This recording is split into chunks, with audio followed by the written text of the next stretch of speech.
You're standing in the archway of your home at dawn, and the silence is wrong. The streets should be filled with the sounds of merchants setting up stalls, children running to morning lessons, temple bells marking the hour. Instead, there's nothing but the crackle of distant fires and a smell you'll never forget. Bronze and blood and burned wood all mixed together. Your husband left 2 days ago to defend the northern gate. He kissed your forehead, touched your belly where your third child grows, and told you he'd be back before sunset. You haven't seen him since. Now, through the morning haze, you see them coming. Lines of soldiers moving through your city with the methodical patience of men who've already won, sorting through survivors like merchants examining grain at market, and you realize with absolute clarity that the war is over. Your side lost, and somehow, impossibly, the real horror is just beginning. This is Argos, in the year 418 BCE. The woman's name was Timandra, and she was 24 years old. What happened to her over the next 6 months would exemplify something most ancient civilizations understood, but few implemented as deliberately as Sparta. That conquering a city meant controlling not just its walls and its wealth, but its women, and through them, its future. Before we dive into what happened next, I'd love to know where you're watching from. It genuinely amazes me that a story this specific, from over 2,000 years ago, can reach people across every continent today. The battle at Argos had lasted 11 days. Spartan forces, led by King Agus II, had surrounded the city after a political dispute escalated into open warfare. Argos had allied with Athens, Sparta's great rival, and that alliance sealed its fate. When the walls finally fell, Spartan commanders moved through the city with a precision that suggested they'd done this many times before. And they had. Because Sparta, unlike Athens with its philosophers and playwrights, unlike Corinth with its traders and artisans, had built its entire civilization around a single purpose: war. Not just winning battles, but engineering a society where every person, every law, every custom served military dominance. They'd created a machine that produced the most feared warriors in the Greek world, and to keep that machine running, they needed constant control, not just over their own population, but over the massive underclass of enslaved helots who outnumbered Spartan citizens 10 to 1, and over the populations they conquered. And here's where Sparta's genius for cruelty became most apparent. They understood that killing the men of a defeated city only solved half the problem. The women remained, and women carried memory, culture, identity, and, most dangerously, the capacity to bear the next generation of enemies. So Sparta developed methods, systematic, documented in sources from Plutarch to Xenophon, to ensure that wouldn't happen. Timandra watched as Spartan officers separated the survivors into groups. Old men were gathered in the city's central square. Young children were assembled near the temple district. Men of fighting age who'd surrendered were being chained together for the march to Sparta's slave markets. And women like her, between the ages of roughly 15 and 40, were being organized into their own category, examined by commanders who checked their teeth like horse traders, asked their ages, inquired about their social status, noted whether they had children or skills. She held her 2 daughters close, trying to make herself invisible in the crowd of frightened women. Her eldest, Myrene, was 7. The younger, Cleo, was 4. They'd spent 3 days hiding in a neighbor's cellar, listening to the sounds of battle rage above them, and now they stood in daylight again, blinking in the sun, surrounded by soldiers whose red cloaks were still stained with what might have been their father's blood. A Spartan officer stopped in front of Timandra. He was perhaps 40, his face weathered and expressionless. He asked her age. He asked if the children were hers. When she answered, her voice barely audible, he made a mark on the wax tablet he carried. Then he asked another question. "Your husband was a citizen?" She nodded. The officer made another mark. Then he moved on, without explanation, without even looking at her face, as if she were nothing more than an inventory item being catalogued for later use. And in a sense, that's exactly what she was. That evening, everything changed. Timandra and approximately 300 other women from Argos were separated from their children. The screams that followed would echo through those ruins for weeks. In reality, and in the memories of everyone who heard them, women clawed at the guards, threw themselves at the soldiers' feet, begged in voices that broke with desperation. Timandra felt hands pulling her daughters away from her, felt Marine's small fingers slip from her grip, heard Cleo calling, "Mama! Mama!" in a voice of pure terror.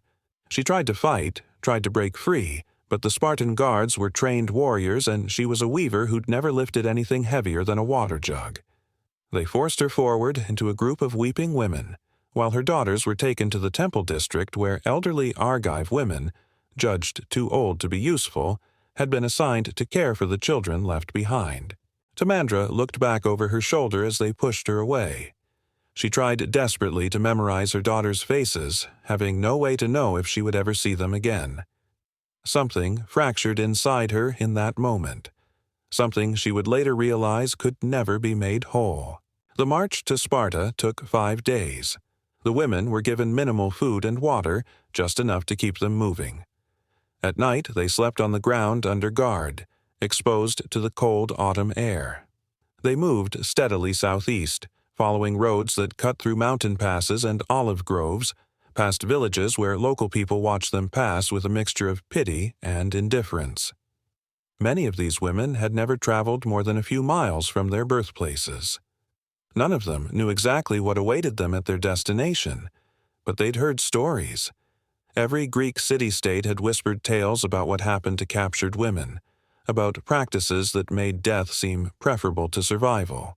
As they walked, Timandra tried to imagine what could be worse than what she'd already endured, worse than watching her city burn, worse than being torn from her children.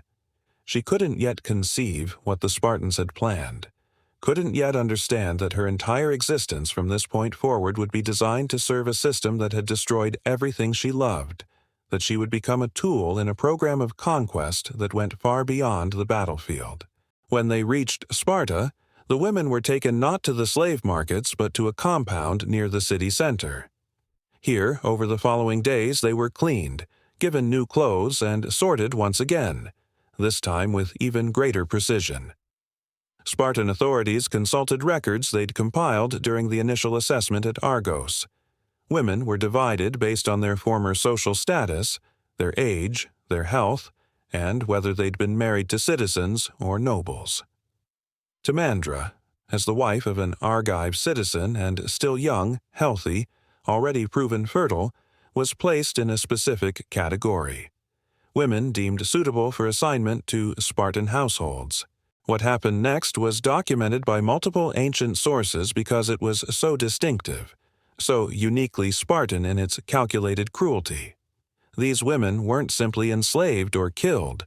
They were forcibly married to Spartan citizens, particularly older men who hadn't yet produced enough sons, men whose wives had died or proven infertile, men who needed heirs to maintain their status as full Spartan citizens.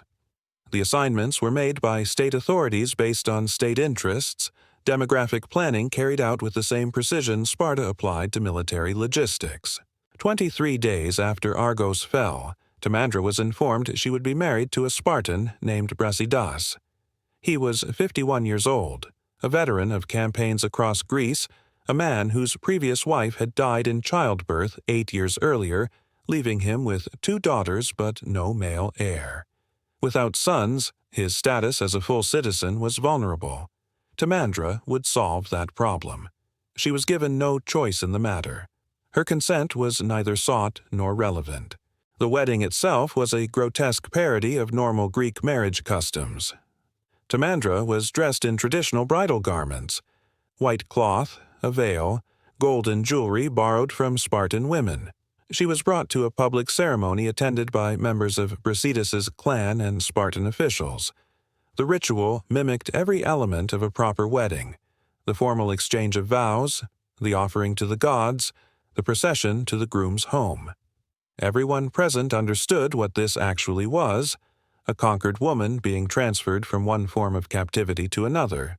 But the ceremony proceeded as if it were a joyous union between two willing people.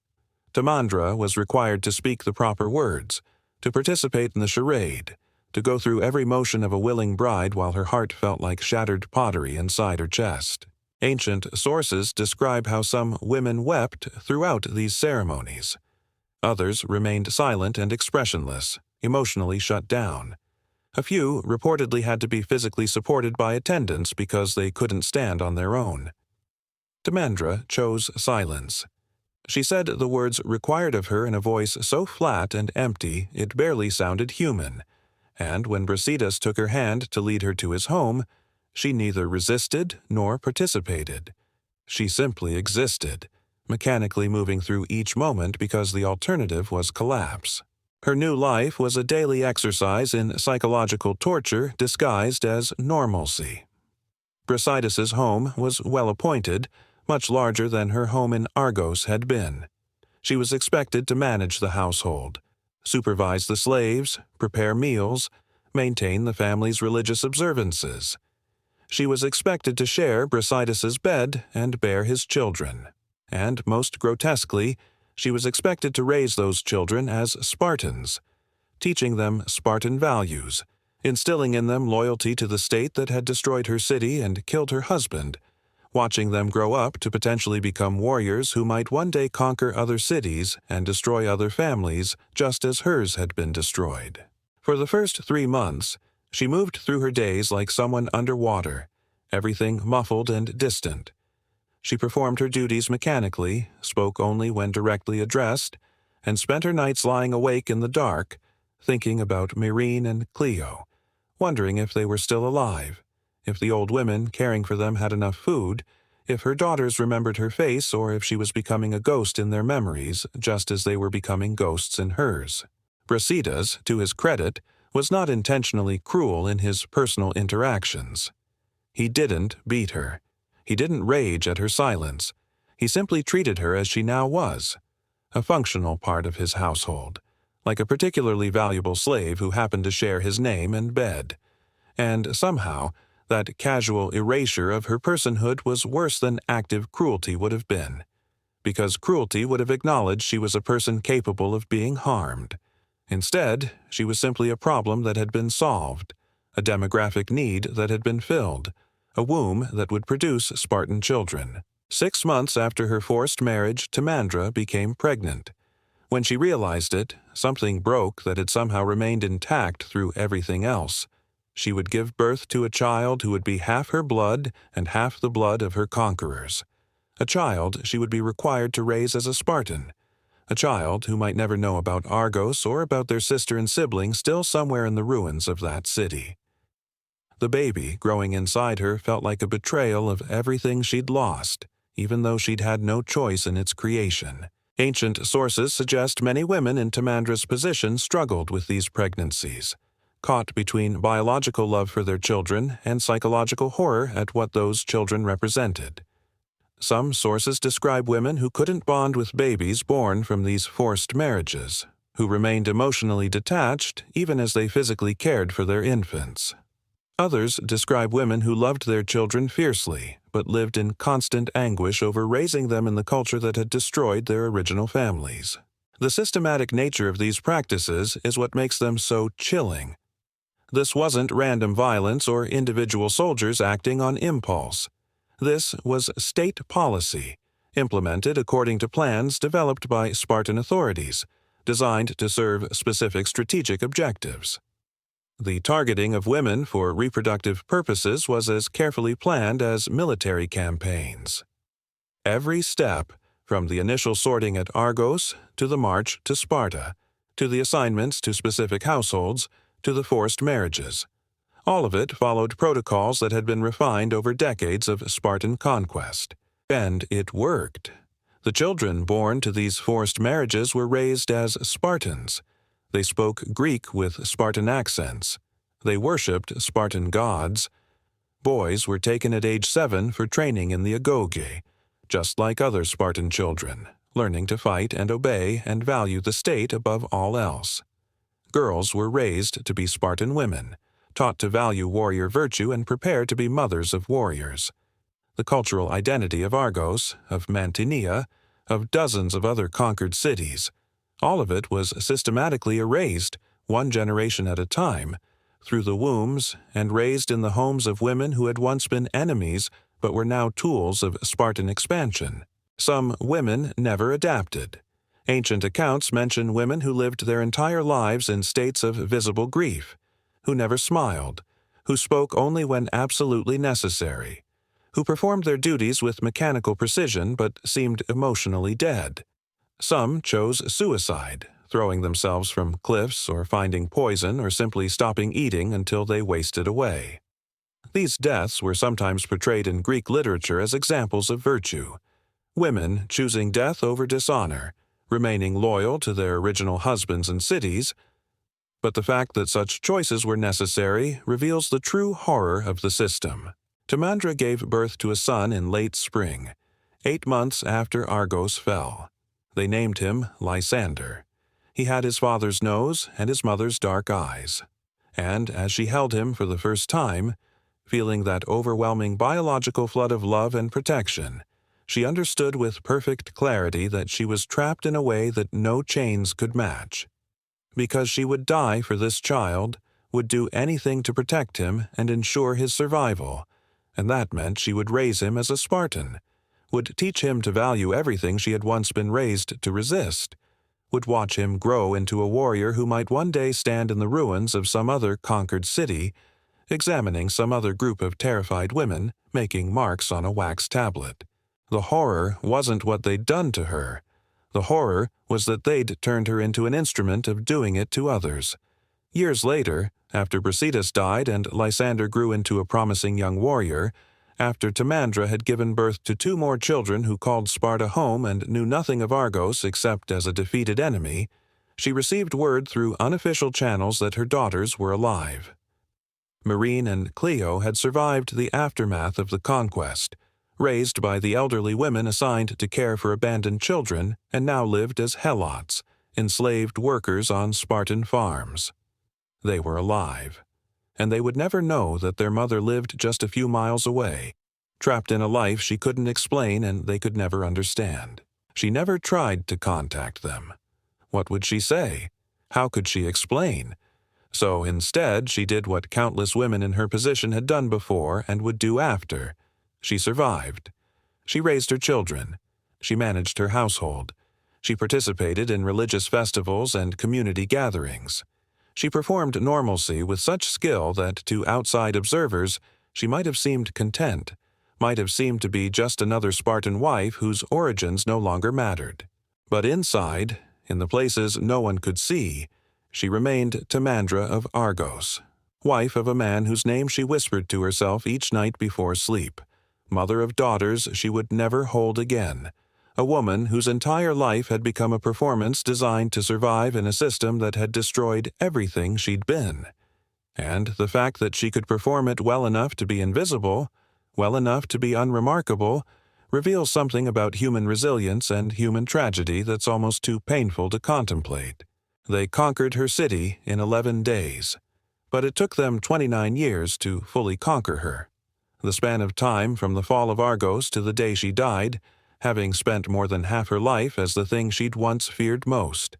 A Spartan wife, raising Spartan children, indistinguishable to outsiders from any other woman in that harsh society. The walls fell quickly. The people took longer. But in the end, Sparta won both battles, leaving behind only silence and stones and children who would never know what their mothers had sacrificed just to keep them alive.